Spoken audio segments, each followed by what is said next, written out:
Октябрьнын 11-інде семізлікнен көрешкенлерінің күні қайдеділі. Шу күннің қайдеділмесі 2015 сенесі бұтын дүния сағлық сақлау тешкілетінен ішлеп чықарылған еді.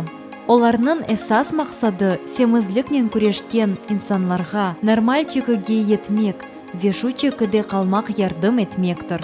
Артқач чекі ве семізлік меселелері бұтын инсанлықның бұйық проблемалары сырасына кірмекте.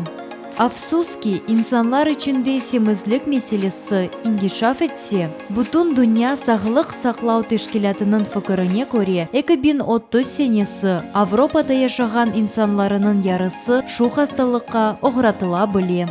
Русияда есе шу хасталықта әр елі ингишаф ете. Әмде семізлік хасталығы 10-шы осмурде бар екен. Шу хасталыққа оғырамамақ үшін Оз яшайыш тарзынызны деніштірмек керексіңіз. Яшайышынызда спорт мәшғулиетлер ве оз рационыңызны ғайырдан тешкіл етмек лязымдыр. Бойле вазиетте ән мұйымы бұ сағлам ашайд ве уйғын физики фааллігі олған жемиетінің шекілленуыдыр. Семізлікнен көрешкенде витаминлер де бұйық роль ойнамақта. Олар метаболизмны әйліштірмек үшін пек зарурлардыр.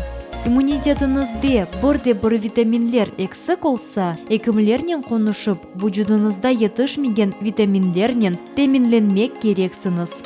Семізлікнен көрешкен инсанлар С, Е, А, К витаминлері ве Б группадаки витаминлеріні içмек кереклер.